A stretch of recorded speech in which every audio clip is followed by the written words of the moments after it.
Welcome to the Patchwork podcast. My name is Brandon Robertson.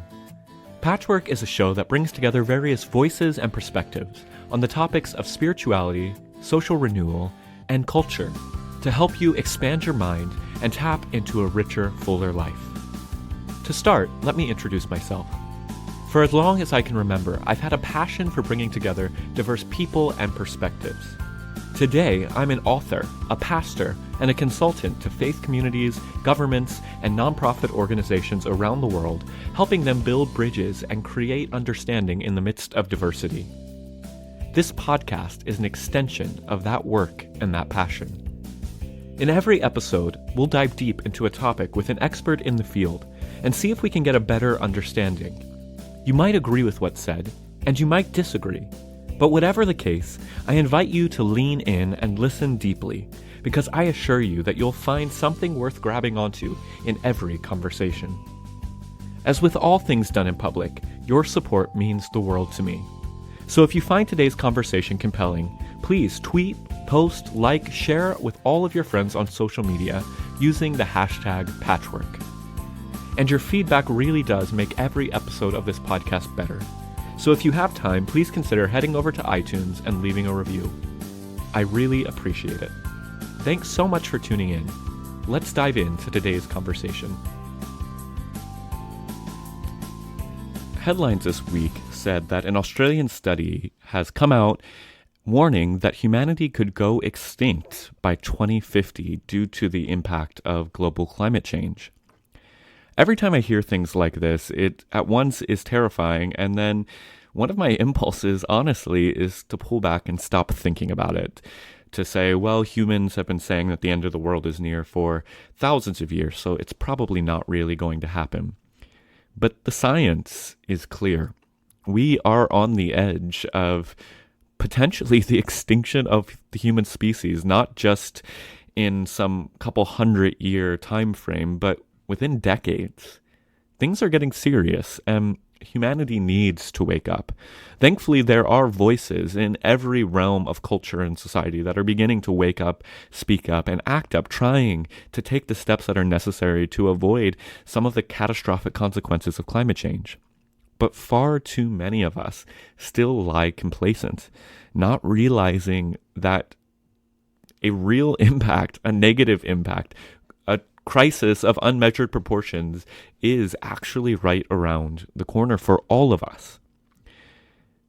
Today, I get to talk to a spiritual innovator named Michael Dowd, who's really become one of the leading voices in spirituality, calling people to return to the reverent posture of honor to the created world that is necessary for us to save this planet and to save our species. You know, for most of human history, our spirituality has been rooted in reverence of the created world. But in the past couple thousand years, we've seen the emergence of human-centric spirituality, the belief that humans are the pinnacle of creation, we are what it's all about. And this self-centered spirituality, I believe, is one of the driving forces of all of the ideology that has emerged, that has enabled us to really pillage our planet, to see that all of our planet is just a resource for us to use for our own benefit. The reality is that's unsustainable, and we're now seeing the costs of that unsustainable action. And Michael Dowd has written a number of books, speaks all around the world, and has been really helping Christians and people of all faith traditions begin to rethink how we relate to the created world so that we can pave a better path forward in our faith communities that can actually help humanity evolve into a more healthy, holistic direction that perhaps can save the planet. Today's conversation is one that is deeply, deeply important. And so I really hope, no matter where you stand on any of these issues, that you lean in with an open heart and open mind and listen. Because the way Michael articulates his spirituality and the human's place in the world and how we can relate to the created world, it's not only important and urgent, it's beautiful. I felt like becoming a Christian again at the end of this conversation. A different kind of Christian for sure, but one who sees Christ active and working in the world. And for those of you who aren't Christians that are listening to this podcast, this eco-spirituality that Michael talks about far transcends Christianity. I believe you could even be a non-theistic person and hold to the spirituality that Michael articulates. And so I hope that you too will lean in and listen and perhaps catch a glimpse of the wonder and awe that Michael articulates so beautifully. So without further ado, I want to introduce you to this profound conversation about eco-spirituality with Michael Dowd. Well, kind of just to jump in, I wanted to tell you a little bit about how I came to find out about your work. About 2 years ago, I was down hanging out with Father Richard Rohr, and I hopped into his car, and in the passenger seat, he had a copy of your book, Thank God for Evolution. And so I started going through the pages of the book, and he started talking about how important your work and your witness were to this evolution of spirituality that's happening, and towards this important moment that we're facing as humanity, where we're facing some of the biggest ecological crisis that humanity has ever faced. Yes. And religious folks are really on the hook for that in many ways. And so kind of starting there, the big question I want to ask is, can you tell me about how you came to this place, to this posture of life and spirituality that embraces an evolutionary perspective and is rooted in ecology and eco-spirituality? How does somebody end up in this world and with this worldview? Wow, Brendan, that's a great question. I guess the short version would be I was raised Roman Catholic, had a born-again experience in my teenage years in Berlin, Germany, was a young earth creationist for several years, read the Bible straight through several times. I ended up embracing evolution at Evangel College, which is affiliated with the Assemblies of God in Springfield, Missouri. And because they teach it there, they just teach it in a theistic or God-honoring way. And then went to seminary in Philadelphia and then pastored 3 churches. And during that whole process of college, I was a double major, philosophy and biblical studies. And then in college, I really got into well, because I had already embraced evolution, I started getting into evolutionary psychology and then various forms of pastoral counseling and care and stuff like that, sort of the more pastoral end of it. And then got into Native American spirituality and this sort of thing. And so I've had a green heart, you could say. I've had a real full embrace of ecology and evolution since the mid-'80s, I would guess.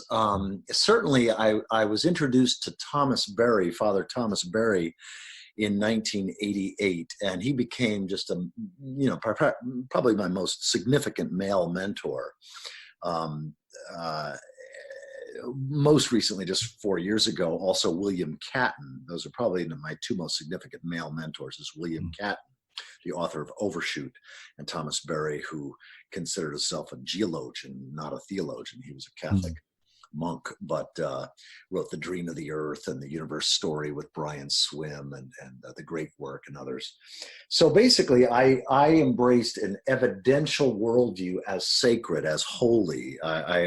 You could say I went from being a supernaturalist or otherworldlyist, where I interpreted religion primarily about beliefs in an otherworldly realm, to really a religious naturalist in about 1988. That is, I interpreted all, from that point on, I pretty much interpreted all mythic language as saying something real, something inescapably true in most cases about this one reality in which we live and move and have our being. And so ecology and evolution had been sort of the 2 major sciences or scientific disciplines that I've held as sacred or holy or meaningful or inspiring since really the late 80s. And then I ended up pastoring 3 churches over the course of a decade and had 3 children by my first wife. We were married for 13 years. And then in the mid-'90s, she wanted to be with another man, and there was no betrayal, and so that we had a very friendly divorce. And I was in another 3-year relationship after that. And then in 2000, I met my wife, Connie Barlow, who's a science writer. And also she had been a long time student of Thomas Berry and the whole epic of evolution, universe story, what's sometimes called big history, but for us it's big green history, because environmental history has to be incorporated into our understanding of big history for us not to have a distorted view. And we fell in love in 2000, and we've been, I asked her to marry me like 18 years ago last week, I think it was. And then we got married 3 weeks later. And then in less than a year, about 8 months after that, we hit the road and have been traveling North America for the last 17 years, sharing basically where science, inspiration, and sustainability intersect. So if you imagine 3 different lines coming together, science, inspiration, and sustainability, that's what all of our programs focus on.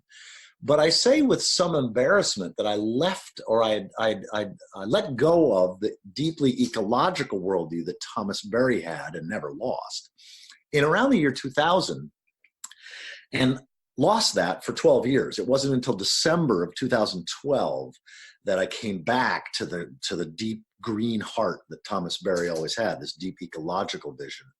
And I really joined the sort of the techno-optimist bandwagon. I thought that technology was our savior, and that I had a very linear understanding of evolution and a very linear understanding of human history. My book, Thank God for Evolution, I think reflects, I only agree with about 90% of that book. There's 10% of it that I no longer agree with because it's too linear. It's too techno-optimist. And but then in December 2012, I got climate change in a very urgent, very compelling, life-changing way, truly. I call it my climate come to Jesus moment. And Connie and I both have been studying, I've been studying and reading aloud the best books and essays and articles and posts related to what I call deep sustainability, or sometimes others are now calling deep adaptation.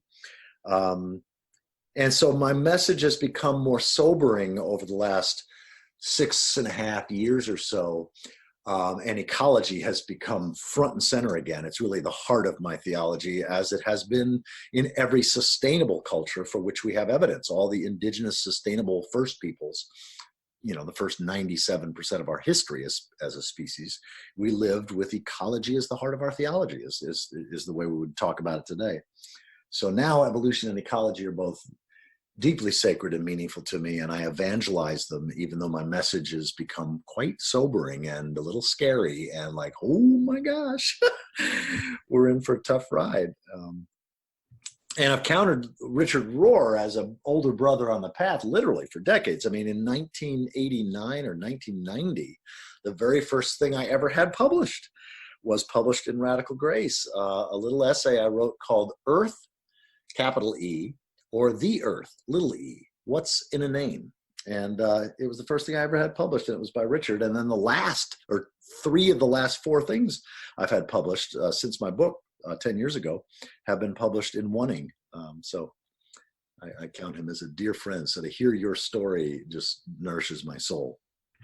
Totally. And this work that you're doing, along with folks like you've mentioned, like Father Rohr, Thomas Berry, Brian Swim, some of these other great voices that are really have been ringing this alarm bell for a while about, one, just how urgent the climate change scenario for humanity is, and also how, as you said, our spiritual traditions and the perennial traditions and indigenous traditions have always had this deep rooting in ecology, in nature as a place where God is revealed.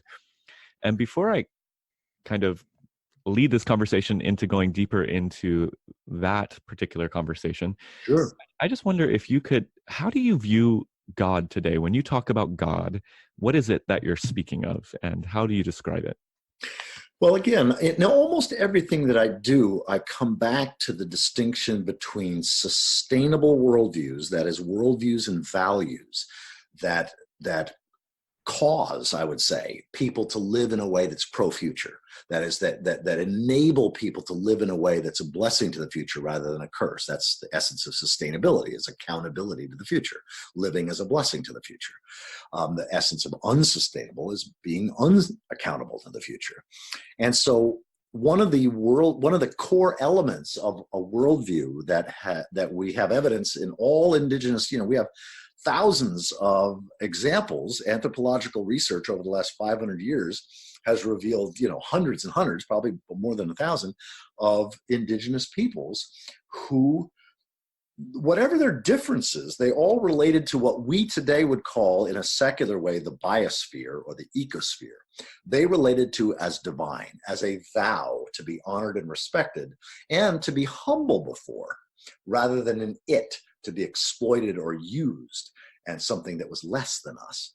So it turns out that human-centeredness is the essence of unsustainability.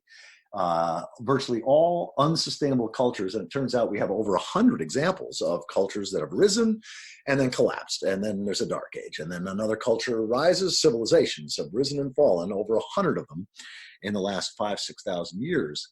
And don't take my word on it. The BBC just did a major thing just a few months ago called "Are We on the Road to Civilizational Collapse?" It was written by Luke Kemp, K-E-M-P, and it was on the BBC Futures series. And he has a chart that shows 88 civilizations and how long, they rose, they fell, and how long they lasted. And he identifies the major reasons for their collapse. So unsustainable cultures are almost always human-centered, what we would today call anthropocentric. That is, they measured progress and well-being in terms of human well-being, and usually the elite or the powerful, those who had money and influence. It wasn't the masses who were often enslaved.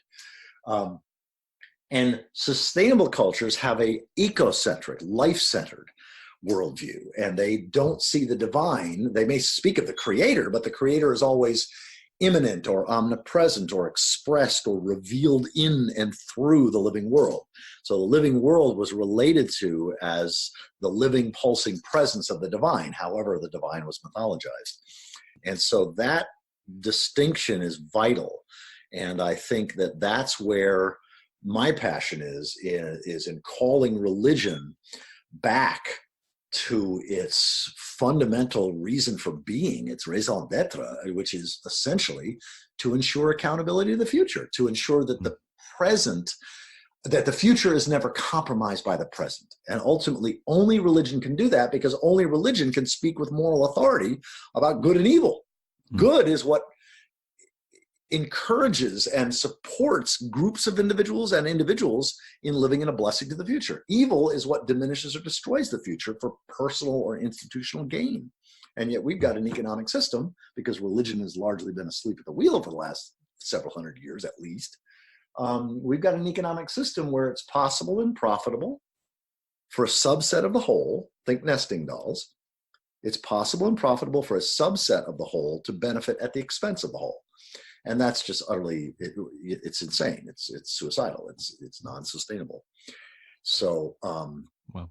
I'm trying to call, I'm one of a number of people who are trying to call religion back to its prophetic calling of being a stand for the future, of holding the culture or civilization to be accountable to the future, and using morally laden language to do that. And I think that having a personal, intimate relationship with God has got to include having a personal, respectful, honorable relationship to the past, the ancestors, and the future, as well as an honorable, humble relationship to what we would call the ecosphere.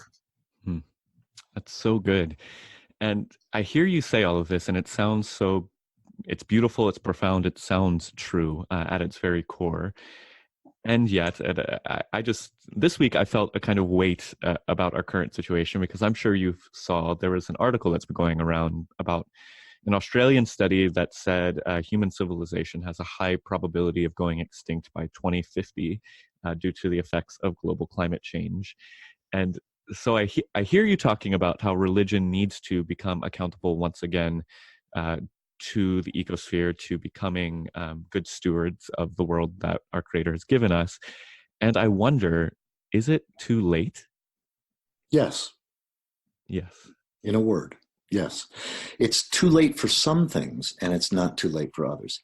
It's too late to save what William Catton, my great mentor who wrote Overshoot, the most important book I've ever read in my life, what William Catton called Homo Colossus, where that's industrial humanity, East and West, where each of us who are part of Homo Colossus uses more resources and energy and generates more waste than 30 or 40 Homo sapiens did.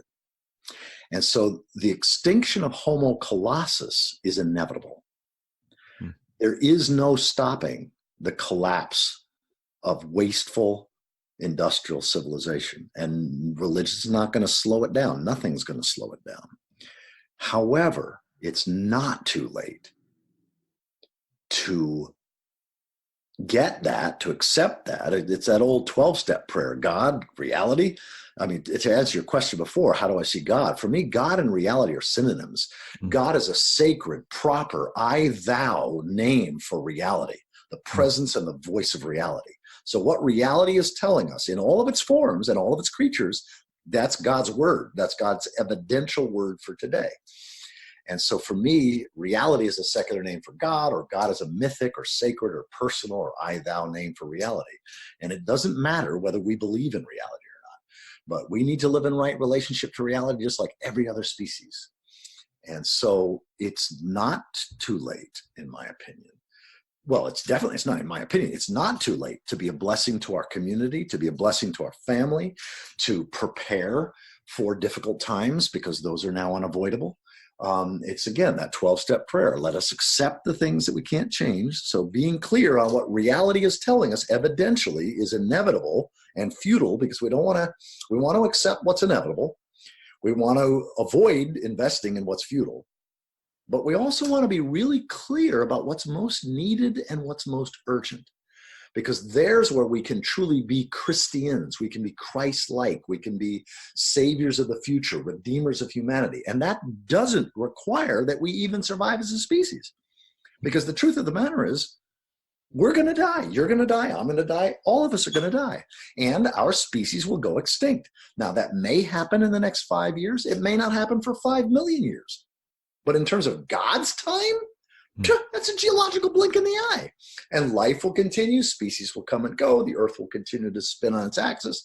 The solar system will continue to move around the Milky Way, and on and on and on. So life continues. It's the shift out of human-centeredness, including a human-centered understanding of God, to a life-centered understanding of God, and a life-centered understanding of progress, and a life-centered understanding of really almost everything. And so whether our species lasts another 5 years or 5 million years, and it's probably going to be in that range somewhere, my faith, my trust, for me, faith in God is trusting reality. It's accepting what's so, loving what is, cherishing what's real. And what's real is that we have already triggered certain climate tipping points that are beyond our control, such as the melting of the ice in the Arctic, and the acidification of the oceans, and on and on. I'm not going to fill you with a bunch of bad news. You probably know most of it. But we have, much of it is out of our control. So again, it's the shift from the hubris of human-centeredness, the land belongs to us, man, conqueror of nature. That's the most idolatrous thought form in human history. What's sustainable is, again, the pro-future stance, which is we belong to the land, that we are here to serve God, that is to love life and to serve life and to attend to the well-being of the soil, the forest, the life, and the climate upon which we depend as more important than us. That's the nature of something being sacred or holy. That is, it can't be bought or sold. It's more important than us. And that's what all sustainable cultures, they had life-centered measures of progress and well-being. So it wasn't about how well are individuals doing in this culture, or how well are groups of individuals, how wealthy are they getting, or how high status or whatever. The only sane and sustainable, and what I would say Christian, pro-future measure of progress and well-being is life-centered. How well is the soil doing decade by decade? How well are the forests doing decade by decade? How well is what's the carbon in the atmosphere decade by decade? How well are the other species doing decade by decade? When I speak in Christian churches, I say, let's say this way, if you don't find the risen Christ, to speak mythically, in the soil, every other place you look for him is going to be a delusion. Wow. That's so good. And I'm sitting here, and it was kind of an aha moment for me when you spoke of moving from human-centered to life-centered. That's a huge shift. And again, as somebody I'm a Christian pastor, I'm within this Christian theological tradition, similar background to you within this fundamentalist kind of conservative evangelical world. It seems to me, though, that it's hard for me to conceive of a Christian theology, a traditional Christian theology, that doesn't keep humanity at the center. And I realize how problematic that is. And I wonder, I know you're part of this collective that is speaking to this and helping to innovate this. I saw you had maybe your latest article in Wanting about Christ being the incarnation of the future. I wonder, how do you articulate a theology that is so human-centered, God becoming human being and dwelling among us? How do we shift in our tradition to a life-centered theology? What are the theological mechanisms that we need to begin preaching and teaching and educating people in order to move away from humanity and humankind being the center of God's creative work in the world? Yeah, great question. I think the simplest and most effective and immediate way to do that is we have to stop having a trivial, impotent, inconsequential, merely otherworldly notion of God, untrivializing God. Because once we genuinely relate to God as the power, presence, and voice of reality,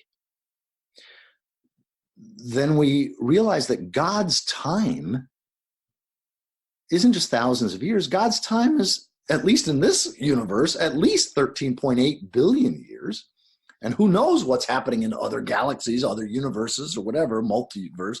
But if we just stay just parochially in this universe, we're talking about God's time is almost 14 billion years of intelligence, creativity, and so on.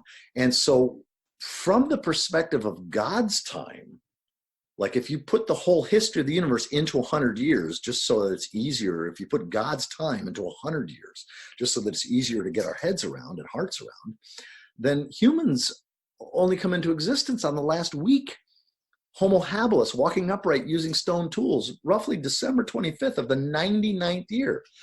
So you've got the situation where our solar system forms at 67, Earth cools below the boiling point of water at 69. It rains for eons and the oceans are formed. Bacteria come alive. That, you could say, to speak mythically, God created life at 71, and at 72, some of these bacteria learn to feed on the photons of the sun. That's photosynthesis. And then you get this whole process of biological evolution. The dinosaurs are around from May of 98 to July of 99. And humans show up on the last week. So just understanding God's time makes a mockery of human-centeredness. Because at most, we're going to last another week. And a week on this time scale is 2.8 million years. And so we'll be lucky to last that long. And then other species will come and go. And so we're not even God's chosen species. So it's a humbling that we gain from this God-centered, life-centered, ecocentric perspective. And so God's time, I suggest, makes a mockery of human-centeredness. But thankfully, God's nature, ecology, is the heart of theology. When you really understand ecology, all the sciences that contribute to ecology, you really understand the nature of the divine, the nature of reality, and then the interrelated nature of reality. And that's where Catton's book, Overshoot, and other books that really help us have a deeply ecological worldview, we recognize. So if God's time makes a mockery of human-centeredness, thankfully, God's nature shows the one and only way home for the prodigal species. That is how we can come, like the prodigal species. Yes, we've squandered our inheritance, but we have a way home, a way back to reality. And that includes even if we go extinct in the next 100 years. And that's definitely a possibility. But the redemption of our species is about repentance of our human-centeredness and humbly coming home to God, to reality. And in so doing, I think that the entire body of life is cheering us on. Wow. And I interpret the fall of Adam and Eve, for example, back to your question. I interpret all the core mythic elements of my faith tradition as saying something inescapably real. For example, the fall of Adam and Eve can be interpreted as, our great, great, great, great, great, great grandmother eating an apple. But that story can also be interpreted as saying something profoundly mythic and symbolic about the nature of reality, which is that when we dishonor God's grace limits, that is when we take more resources and we exude more waste. That's what overshoot is. It's overshooting the carrying capacity, overshooting the grace limits of the living world. And so it's basically the mindset of limitlessness rather than sacred limits. And when we violate God's grace limits, the living world's grace limits, we put ourselves inevitably on the path to hell. In other words, we cast ourselves out of the garden, the first 97% of human history, and we put ourselves on a path that was absolutely destined eventually to end up where we are right now. And we can't save ourselves.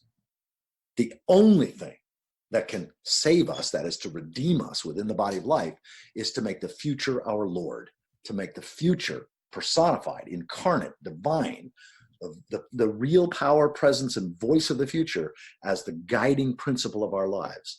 And that's what people did for the 97% of the time we were in the garden. That's the way sustainable cultures did. The idea of acting in the present moment with the seventh generation in mind isn't just a good idea. To do otherwise is evil. So it's once again making Christ, that is the future, our Lord, and that's how we redeem our species, even if we've already tipped certain tipping points and our species only has another 100 years or less. Wow. That's so good. It's a fundamental reformation of the gospel as we speak of it in the Christian tradition, but it fits so beautifully. I love the way that you're picking up on all of these biblical themes, metaphors, ideas, and they all plug in so well to what is so needed. I think it's profound, and I hope more and more churches and people begin to wake up to this. I wonder, you talked about how you, for a period of time, kind of leaned on technology and technological innovation as perhaps our hope and salvation. And I see, even I'm in some conversations with conservative folks who are really jumping onto AI as kind of the future of what's going to save the world and humanity. What led you away from that trajectory and that path? And why did you give up hope, so to speak, in technology to be able to save us?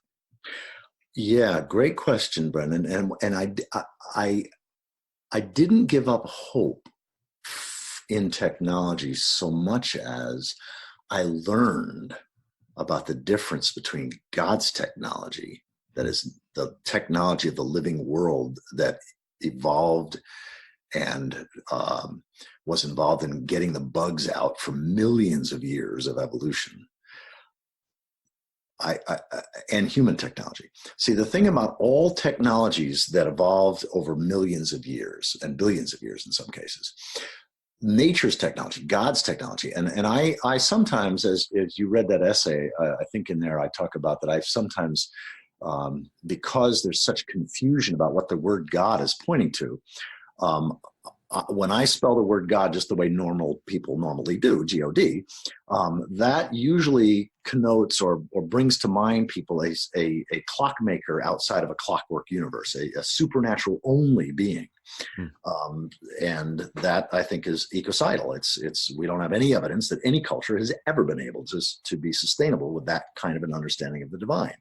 Turns out the two most unsustainable ways of thinking about the divine are, one, thinking that the divine doesn't exist, that nothing is sacred, that humans are the center of everything. And the other is thinking that the divine is merely outside time and nature. Those are the two most unsustainable ways of thinking about the divine. So when we realize that God is a sacred name and incarnate and embedded or expressed within time and nature, yes, God may be infinitely more than time and nature, but if we don't relate to the past and the future as divine, if we don't relate to the body of life, the ecosphere is divine, then we are trivializing God and we're betraying future generations. And so for me, coming home to that allowed me to see that human technology at the end of its life either just sits there like pieces of metal or is often toxic. to the body of life. Whereas God's technology, nature's technology, always becomes food for other creatures at its end. Mm.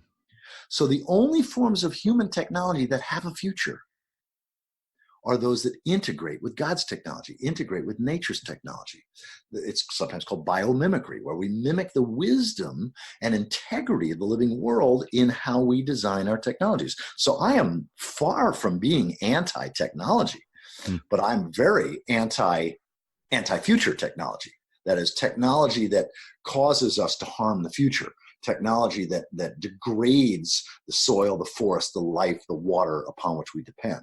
I'm anti that kind of technology, but I'm all for pro-future technology. And when you get that distinction, you realize that these visions of AI simply map the human-centeredness, in many cases, not all cases, but in many cases map the human-centeredness of how this stuff is programmed.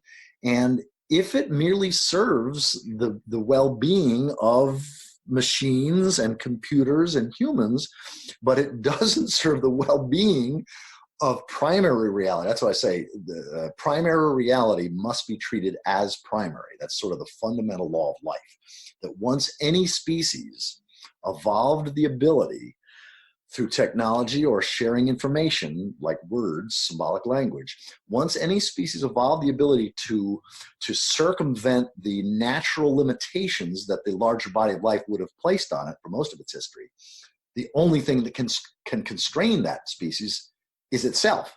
And the only way that will happen is by making the future Lord, or the primary guiding principle of how you live today. So the thing is, when you, so one book, if there's a book that I would recommend on this specific topic, it would be Technofix, Why Technology Won't Save Us or the Environment, by Michael and Joyce, I think it's pronounced Huisman, Huessmann or something like that, but Michael and Joyce Huisman, Technofix, Why Technology Won't Save Us or the Environment. And it is a brilliant book. It's endorsed by dozens and dozens of religious and scientific leaders who get that technology that doesn't mimic nature's technology, life's technology, God's technology, always, always, always does more harm than good. It just does it over time. Wow. It strikes me as you're talking about this again that there's this, clearly in the way you're speaking, this call to deep reverence at just how brilliant this created world that we live in is, and how every human endeavor to create something better or even comparable to it falls short. I think that call to that posture of just awe and wonder at the created world is something that has been lacking in specifically our Christian tradition for a while. But as I'm sure you know, there's this definite trend of other generations, but also I think it's across generations of people waking up to find Christ, God, spirit, life within the midst of the created world, and the return to the indigenous wisdom of the Native American people or African peoples or the Druids in the UK. There's this renewed interest in that sort of eco-spirituality that has served humanity so well for so long. And that gives me hope. And it gives me hope as I hear you talking that this kind of spirituality and this kind of worldview that you're articulating is just so profoundly beautiful and compelling. And I feel like anyone who could listen to this, I don't know how you could not want to lean into this reverent posture towards life, towards the world, and towards our vocation as human beings to live in harmony and service to this big, beautiful thing that we found ourselves in. Yeah, well, thank you for that generosity of soul and how you express that. And I think you're absolutely right, at least in my experience, is that when you have an infinite God, a God that is not less real than the universe, but a God that is incarnate and expressed and revealed in the universe. As the theologian, the ecofeminist theologian Sally McFague talked about, the world is God's body, the universe is God's body. Now, who knows? Maybe our universe is God's right toe, and then there's infinitely more. Who knows? But to treat this universe as anything less than divine. And so I often say that we don't, it's not just an awesome creation, but the creation itself is the local presence of the creator. And that's why I think understanding God's nested nature, the nested nature of reality, subatomic particles within atoms, within molecules, within cells, within organisms, within planets, within galaxies, at every nested level, intelligence resides, creativity resides, and we're in the middle somewhere. We're made up of smaller creative intelligent realities that we're utterly dependent upon, like our microbiome. And we are utterly dependent upon larger intelligent creative realities, such as the trees that provide us oxygen, the plankton and other animals and plants and so on. And so, of course, human-centeredness is self-destructive. Of course, human-centeredness is unsustainable. And from the perspective of future generations, of course, human-centeredness is evil. Because anything that's in the middle of that nested hierarchy that serves its own needs and is in fact exploiting all the other levels for its own benefit, well, it doesn't take a rocket, this is not theological rocket science to realize this is unsustainable. So yes, I come back to what I shared before, that for me, I'm an evidential mystic. I experience God. I experience the Trinity. I don't merely believe in the Trinity. I know the Trinity. I experience the Trinity with every breath. Every in-breath, I experience atoms that were made in the past. All the creativity of the past, personified, deified. An I-thou relationship to the past is my experience of the first person of the Trinity, the Creator. What does the past give birth to? What's the only son of the Father, to use traditional language? Why is it that all of our traditions speak of the future, the Messiah, the second coming, the Christ? It's all about the future. Well, the future as thou, the future as divine judge and compassionate guide, the future as that which, when we take it into that reality into our hearts, can guide us to live in a way that's a blessing to the future. That's the second person. That's Christ. And I think that's the only way to salvation. That's the only path to right relationship to reality. And of course, the Hebrews spoke compellingly about the Holy Spirit, Ruach Adonai, Ruach Elohim. It was the wind and the breath personified. The only place you can experience the wind and the only place that you can experience breath is in the present moment. So the present moment, deified, is the third person of the Trinity. And so I don't merely believe in the Trinity. I know the Trinity. I experience the Trinity with each breath. And I have an intimate personal relationship with time in that process. And the same thing with nature. And I think this is where a growing number of us are identifying with evidential mysticism or eco-theology or, or religious naturalism or Christian naturalism or sacred realism. All these are different ways of talking about this humbling before not just the Creator as another worldly being, but a humbling before what we would call the creation, a humbling before the immanent Creator, the Creator embodied and incarnate within creation. That is a humbling before the ecosphere. And that, there's certain consequences. I mean, Robert Louis Stevenson famously said that sooner or later, we all sit down to a banquet of consequences. And we are in the early stages of the Great Reckoning. And it's not because some supernatural being is pissed off at us and punishing us. It's because there are consequences when we live out of right relationship to reality. But I believe this can also be the great homecoming. As I said before, humanity, the prodigal species, after squandering our inheritance, coming home to God, to reality, to life, to the body of life as divine. Wow. Well, thank you. Thank you so much for your time today, and also just for this work that you have been putting out into the world and helping people begin to wake up and to see the importance of our connection to the ecosphere, to God incarnate in creation. Where can people find more information about you and what you're up to in the world? The two main places are thegreatstory.org. Our main website that Connie maintains is thegreatstory.org. thegreatstory.org. And from there, virtually everything that we've created, you can click on what's new, which is actually also a chronological archive. So all the important stuff that we've added to our website and that we've created over the last 17 years is accessible just by scrolling down that page. So thegreatstory.org, and then michaeldowd.org, my personal media website, also has access to all the most important stuff. And then my YouTube channel is Reverend Reality. So I've got a YouTube channel, Reverend Reality, and then I've got a SoundCloud account that you can most easily access by going to thegreatstory.org. My SoundCloud account, for some reason, sometimes people have difficulty accessing it. I've got all kinds of great stuff there. It's called Grace Limits Audios, but sometimes people have difficulty getting there. So if you just go to my main website, thegreatstory.org, and then click on Deep Adaptation Audios, you'll see links to my SoundCloud playlists there. Awesome. Well, again, thank you so much for taking some time to share with us today. And I look forward to digging into more of your work because this is so important. Well, thank you, Brendan. This has been a wonderful interview, and blessings on your work. And I look forward to staying in touch with you. I hope you found today's conversation challenging and inspiring. It's through listening in and learning from others who see the world differently than us, which, by the way, means absolutely everyone, because no two people share the same vantage point. That's how we grow and expand.